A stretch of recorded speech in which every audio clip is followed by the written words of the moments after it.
जय मसीह की। सजीव वाहिनी की तरफ से आप सबके मैं स्वागत करती हूँ। उपवास का 40वां दिन, आज 7वां दिन। मत्ती टैक्स कलेक्टर से शहीद तक क्रांतिकारी परिवर्तन और अटूट विश्वास की कहानी। और जब यीशु घर में भोजन करने बैठा तो देखो, बहुत से महसूल लेने वाले और पापी आकर यीशु और उसके चेलों के साथ भोजन करने बैठे। मत्ती 9 में 10 वचन। लेवी, जिसे मत्ती के नाम से भी जाना जाता है, यीशु मसीह से मिलने से पहले एक कर संग्रह करता था। समाज की नज़र में कर संग्रहों को दमनकारी रोमन सरकार के साथ उनके संबंधों और उनकी बेईमान प्रथाओं के कारण तिरस्कृत किया जाता था। अपने व्यवसाय और सामाजिक स्थिति की इस नकारात्मक धारणा के बावजूद मत्ती का जीवन पूरी तरह से बदल गया जब उससे यीशु की कृपा और प्रेम का अनुभव किया।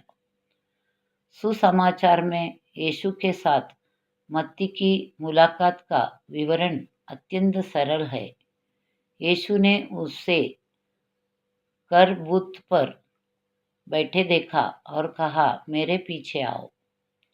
बिना किसी हिचकिचाहट के मत्ती तुरंत उठा और यीशु का अनुसरण करना शुरू कर दिया और अपने पिछले जीवन को पीछे छोड़ते हुए उनके समर्पित शिष्यों में से एक बन गया। यीशु की पुकार पर मत्ती की प्रतिक्रिया कट्टरपंथी आज्ञाकारिता और मसीह से मुठभेड़ के अविश्वसनीय प्रभाव का एक प्रमाण है। बिना किसी हिचकिचाहट के उन्होंने वह सब कुछ त्याग दिया जो वे जानते थे, अपनी आजीविका, अपनी प्रतिष्ठा और अपनी सुख सुविधाएं एक नया जीवन समर्पित करने के लिए। इस साहसी निर्णय ने मत्ती के भीतर एक गहरा परिवर्तन ला दिया, जिससे उसके हृदय, मानसिकता और प्राथमिकताओं में बदलाव आया। परिणाम स्वरूप वह न केवल एक समर्पित शिष्य बन गया, बल्कि 12 प्रेरितों में से एक बन गया, जिससे यीशु की शिक्षाओं, चमत्कारों और अंत तक उनकी बलिदान, मृत्यु और चमत्कारी पुनरुत्थान का गवाह बनने का सौभाग्य मिला। मत्ती के जीवन पर यीशु का प्रभाव गहरा था, जिसके कारण उन्होंने अपने शेष दिन शुभ समाचार साझा करने के लिए समर्पित कर दिए।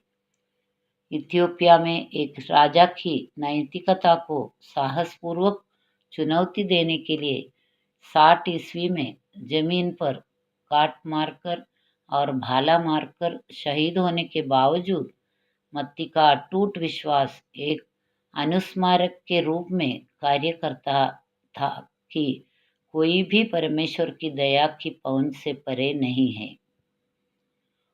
उसकी कहानी यीशु का अनुसरण करने की परिवर्तनकारी शक्ति का उदाहरण देती है, क्योंकि उन्होंने मसीह में एक नया जीवन अपनाने के लिए अपने अतीत और सामाजिक अपेक्षाओं को पीछे छोड़ दिया था। उसी तरह आइए हम भी पूरे दिल से भक्ति के साथ यीशु के आह्वान का जवाब दें और उनमें पाए जाने वाले प्रचुर जीवन को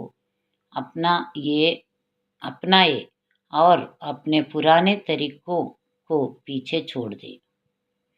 क्या हम मत्ती की तरह यीशु के प्रेम की परिवर्तनकारी शक्ति को अपनाने और उस प्रेम को दूसरों के साथ साझा करने के लिए तैयार हो सकते हैं?